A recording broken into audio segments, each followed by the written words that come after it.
E aí, tá tudo bem com você? Eu sou o Wellington Calazans e estamos aqui para mais um vídeo exclusivo para você no canal, mas também contendo os cortes do Hora 10, como eu prometi no último vídeo. Hoje os temas foram bastante debatidos com profundidade, foram 3 temas relevantes. Falamos sobre a comunicação de Bashar al-Assad e também a situação na Síria. Falamos sobre os avisos de Vladimir Putin e do ministro da Defesa da Rússia sobre o quase que inevitável segmento para uma guerra direta entre a Rússia e os países europeus membros da OTAN. E isto foi debatido também dentro do programa com a profundidade necessária pela importância e gravidade do tema nesta escalada de guerra.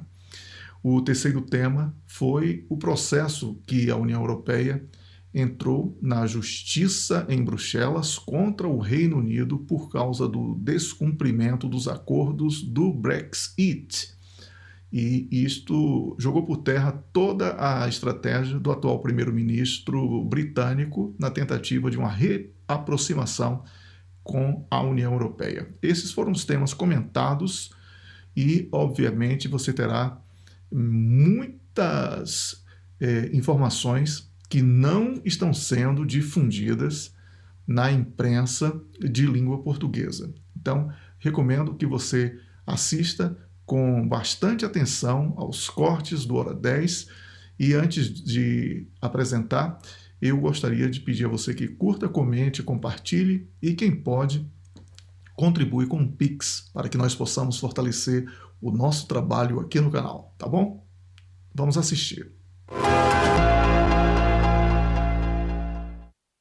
Atualidade internacional a partir de agora. Na sua reunião anual com os responsáveis pela defesa, o presidente russo Vladimir Putin acusou os países da NATO de provocarem a Rússia ao forçarem-na a cruzar as suas linhas vermelhas com a intenção do conflito na Ucrânia. As linhas vermelhas da Rússia são os limites que o país impôs, deixando claro que não toleraria que fossem ultrapassados. Os Estados Unidos continuam a inundar o regime de facto ilegítimo de Kiev com armas e dinheiro, a enviar mercenários e conselheiros militares, encorajando assim uma nova escalada do conflito, afirmou Putin. Eles levam-nos às linhas vermelhas, perante as quais não podemos continuar a recuar. Começamos a reagir e, de imediato, eles assustam a sua população. No passado era com a União Soviética, agora é com a ameaça russa, acrescentou. A presidência síria publicou hoje uma declaração atribuída ao antigo presidente do país, na qual Bashar al-Assad garante que nunca pensou em demitir-se e que só deixou o país após a queda de todas as posições militares.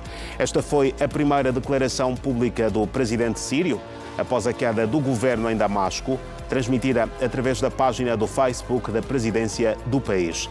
Assad afirmou, através da publicação, que desempenhou as suas funções até às primeiras horas de domingo, 8 de dezembro de 2024, e que, algum tempo depois de os rebeldes terem invadido a capital, partiu com a ajuda dos militares de Moscovo para a base russa na província costeira de Latakia, onde planeava continuar a resistir. Segundo o documento, o ex-líder sírio Bashar al-Assad disse que os militares russos o retiraram do país depois de a base militar ter sido gravemente atacada por drones. A Comissão Europeia levou esta segunda-feira o Reino Unido a tribunal por não ter concedido aos cidadãos da União Europeia todos os direitos que lhes terem sido prometidos no âmbito do acordo do Brexit de 2019. Cerca de 3 milhões de cidadãos da União Europeia viviam no Reino Unido na altura em que esta deixou o bloco. E a Comissão diz que Londres não está a cumprir a promessa de que estes indivíduos podem continuar a viver lá nas mesmas condições. A Comissão Europeia afirmou, numa declaração datada desta segunda-feira, que a aplicação pelo Reino Unido do Tratado sobre o Funcionamento da União Europeia apresenta várias lacunas que continuam a afetar os cidadãos da União Europeia no âmbito do acordo de saída, citando o direito dos trabalhadores a circularem e a residirem livremente noutros países. A Comissão decidiu intentar melhor uma ação contra o Reino Unido junto do Tribunal de Justiça da União Europeia e acrescentou: os juízes luxemburgueses receberam jurisdição sobre os litígios nos termos de um acordo assinado pelo então primeiro-ministro Boris Johnson.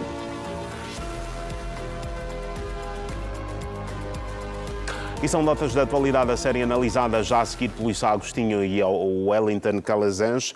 Eu estendo o meu boa noite aos dois, que já se encontram connosco neste momento. Wellington, boa noite e bem-vindo a mais uma edição do Hora 10 da Noite. Boa noite, Dorivaldo Aleixo. Boa noite, São Agostinho. E a você assistindo a Hora 10, é um prazer estar aqui de volta. Boa noite, Wellington. Um gosto enorme de tê-lo cá mais uma vez. Wellington, vamos começar contigo. Aconteceu a reunião anual com os responsáveis pela defesa da Rússia e o presidente Vladimir Putin, entre várias declarações, acusou também a NATO de provocar a Rússia a forçarem assim a cruzar as suas linhas vermelhas com a intensificação do conflito na Ucrânia.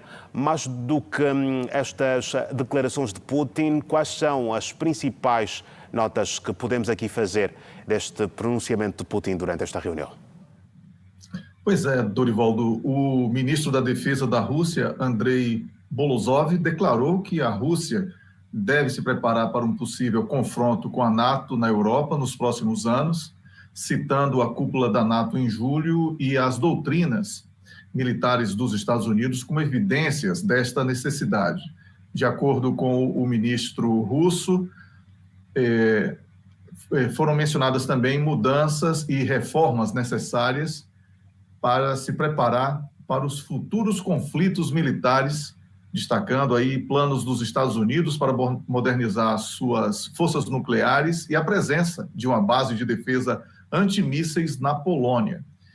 Enquanto um enfrentamento declarado entre a NATO e a Rússia não acontece, Dorivaldo, a guerra por procuração na Ucrânia segue no ritmo desfavorável aos ucranianos, com a Rússia avançando mais do que nunca no território ucraniano.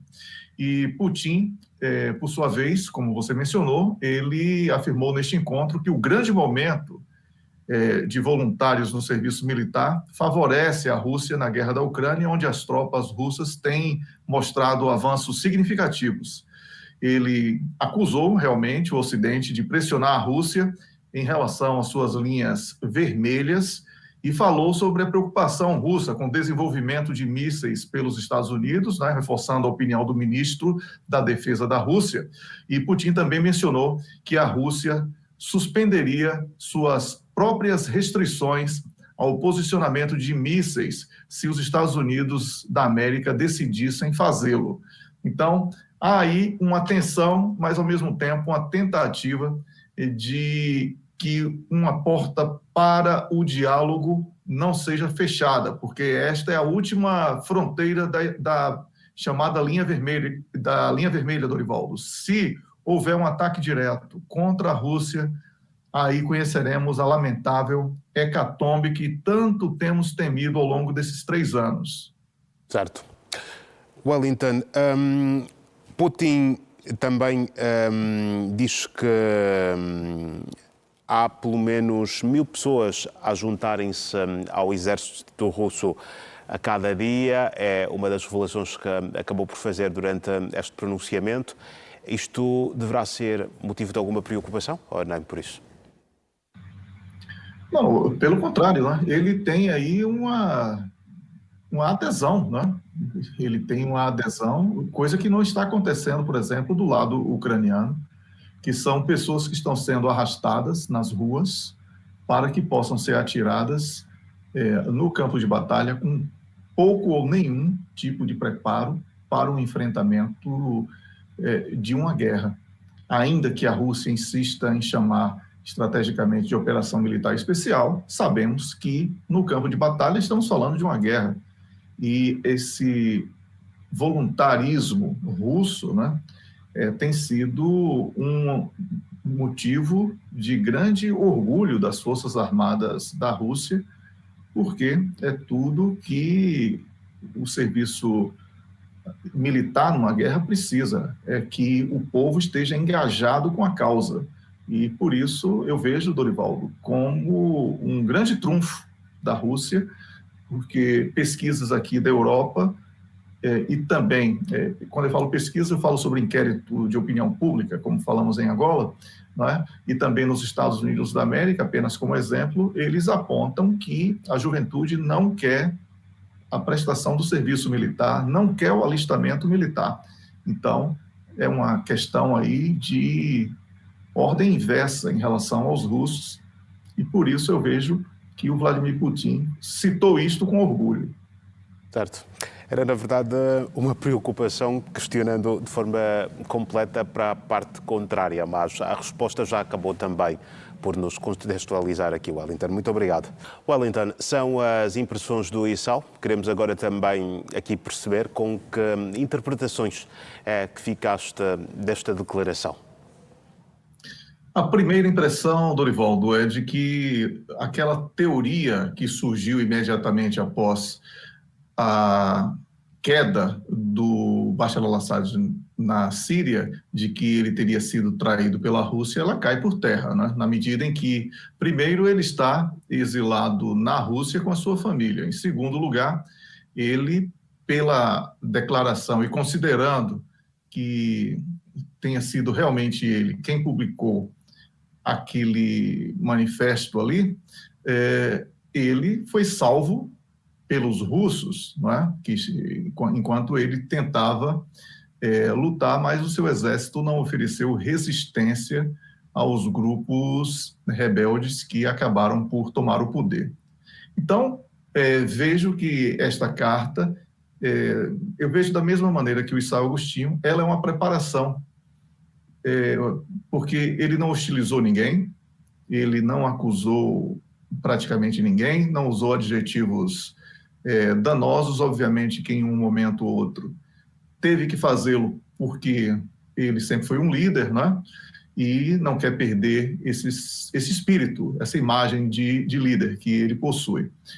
Por outro lado, vemos aqui nas últimas 24 horas uma movimentação intensa e surpreendente em torno dos acontecimentos na Síria, com a liderança chamada liderança rebelde na Síria, anunciando uma anistia geral para todos os soldados do exército árabe sírio que estavam em serviço regular obrigatório, né? O que não deixa de ser um grande ganho do ponto de vista da pacificação interna. Temos aqui avisos da Arábia Saudita, da Rússia e do Irão sobre o que eles consideram de inaceitável a anexação das colinas de Golã por parte de Israel, o que também prenuncia um conjunto de países contra as ações de Israel dentro do território sírio, não é? Uma outra questão é que o bloco BRICS pode considerar a entrada da Síria se o novo governo do país pedir, o que seria uma grande conquista do ponto de vista comercial e também diplomático para uma nova composição de governo na Síria, certo? Então, todos esses acontecimentos, Dorivaldo, eles movimentam numa velocidade impressionante o xadrez da geopolítica no que se refere a Síria, Estados Unidos, Rússia, Irão, Israel e Turquia, inclusive com a Turquia agora fornecendo armas para que os grupos, chamados grupos rebeldes, lutem contra as forças da IDF de Israel, e isso pode constituir aquilo que eu prognostiquei aqui mesmo no Hora 10 na semana passada, um verdadeiro atoleiro para Israel e Estados Unidos numa nova frente de guerra, enquanto Rússia e Irão se retiram e ficam como espectadores apenas tentando arrumar a bagunça generalizada, o caos generalizado em que foi transformado a Síria. Então, essa é a minha impressão a partir desta carta e também com base nos acontecimentos desta segunda-feira, Dorivaldo. Certo.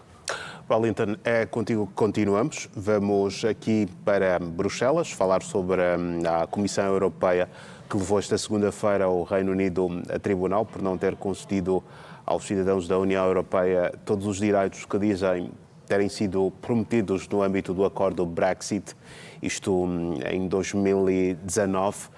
Era, digamos, uma ação esperada, de alguma forma? Sim, Dorivaldo. Era uma ação esperada porque o Brexit foi uma tentativa desesperada naquela oportunidade do Reino Unido deixar de cumprir uma série de obrigações, inclusive pagamento de dívidas. E talvez tenha sido este aí o motivo carro-chefe, mas os outros vêm a reboque exatamente para que o principal não entre em discussão. Então, quando a Comissão Europeia processa o Reino Unido por causa das falhas na garantia da liberdade de movimento pós-Brexit, isto provoca um impacto nos esforços do atual primeiro-ministro britânico para melhorar as relações entre o Reino Unido e a União Europeia. Esta ação que foi encaminhada ao Tribunal de Justiça da União Europeia, devido às deficiências na cooperação do Reino Unido com o acordo de saída, ela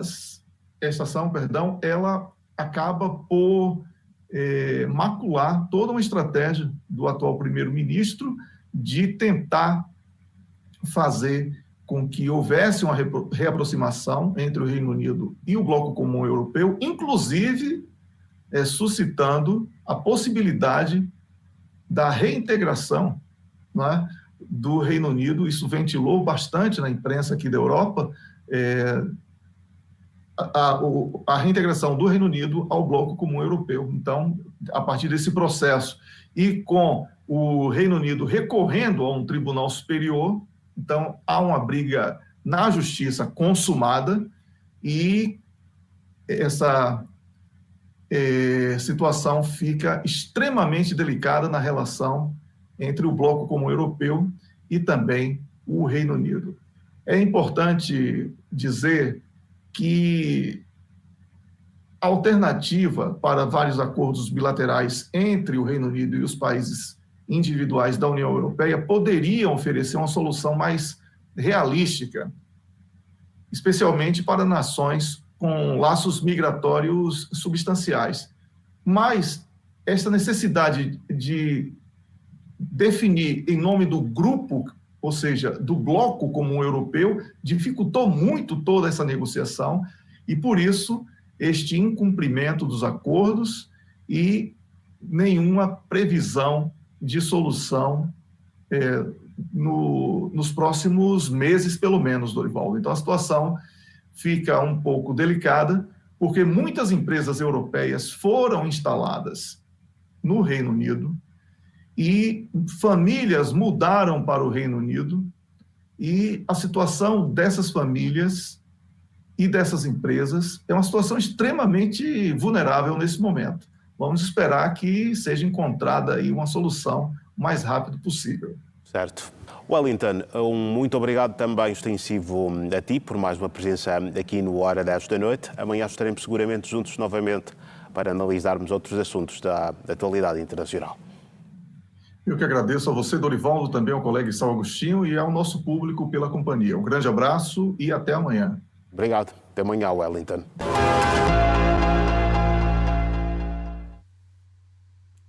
Você assistiu aos cortes do Hora 10, o jornal da noite, no canal de notícias da televisão pública de Angola, em que eu comentei na noite de segunda-feira. E eu espero que você tenha gostado daquilo que foi apresentado.